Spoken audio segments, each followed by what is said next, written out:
AI-powered research. Are you feeling, just completely swamped by all the information out there? Oh, definitely. Like trying to keep up with new research or connect ideas from like dozens of different articles. Or even just finding that one specific thing you read somewhere in that mountain of notes. Exactly. It's a huge challenge. I mean, consider this.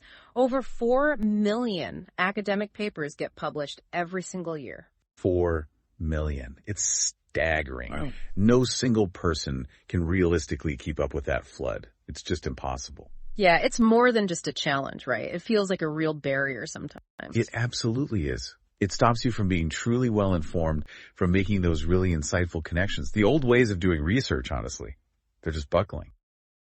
They really are. But what if there was a way to, not just cope with it, but to actually transform how you work with all that knowledge? Okay, I'm listening. Well, that's exactly what we're diving into today.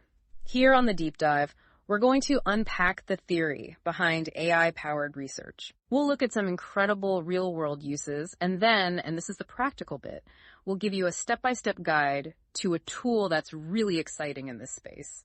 Google NotebookLM.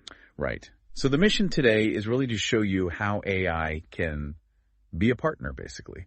How it can help you work smarter, cut through all that noise. And actually find deeper, maybe even surprising insights. Precisely. Think of it like a shortcut. A shortcut to being genuinely deeply informed in whatever area you're focused on. Okay, so let's start with the pain points. We've all been there, right? Oh, yeah. Downloading tons of PDFs manually, highlighting everything. Taking notes in 5 different apps or documents. And then nothing connects. It's just these isolated bits of information. You miss connections. You waste hours. It's just, painfully inefficient.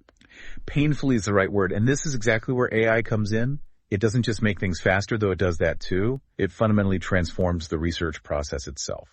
How so? What's it actually doing differently? Well, these modern AI tools, they can understand context.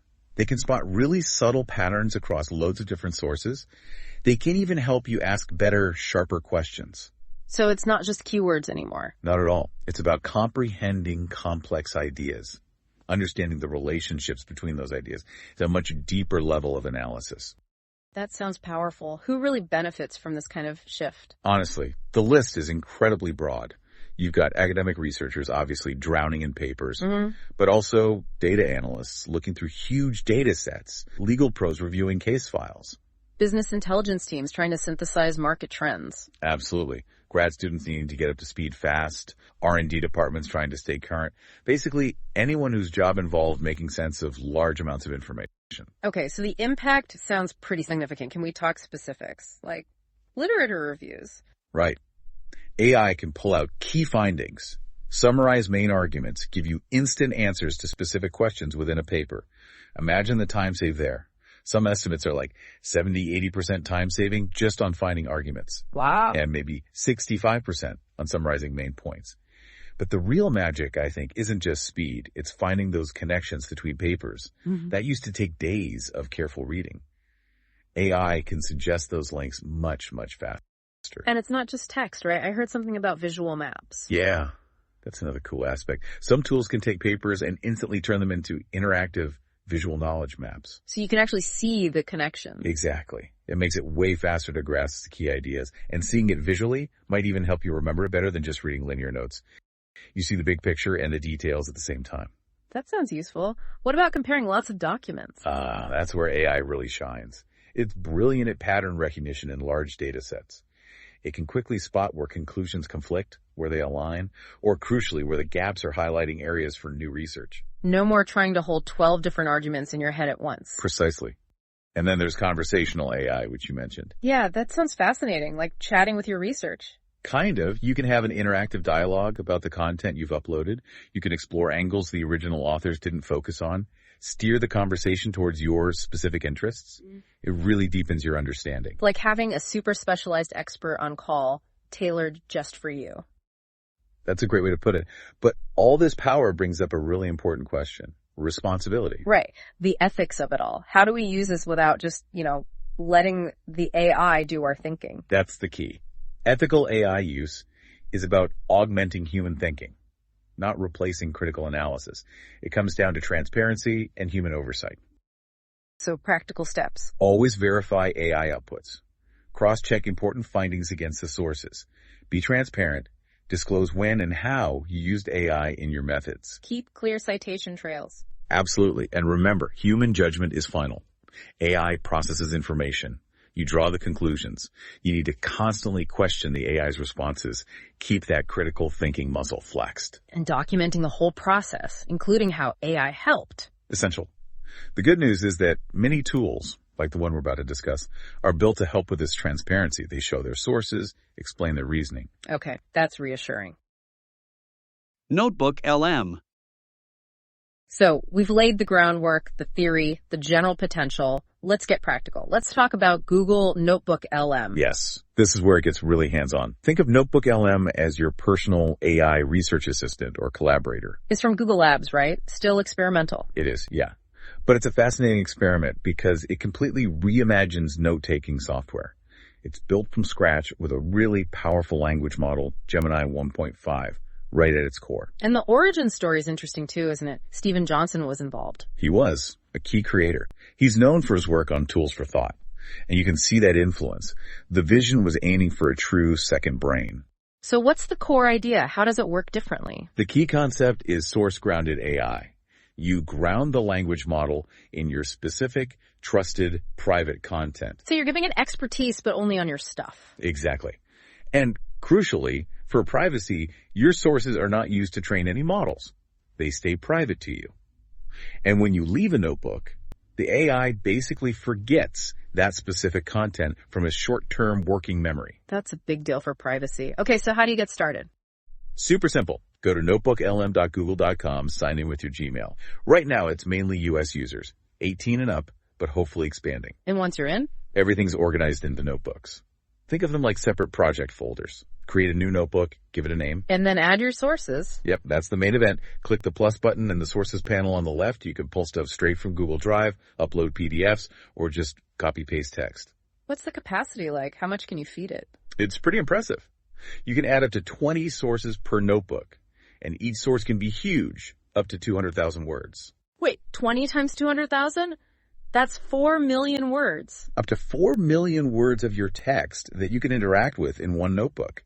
When you add a source, the AI whips up a quick summary, and you can always scroll to see the full thing. Okay, quick pro tip here.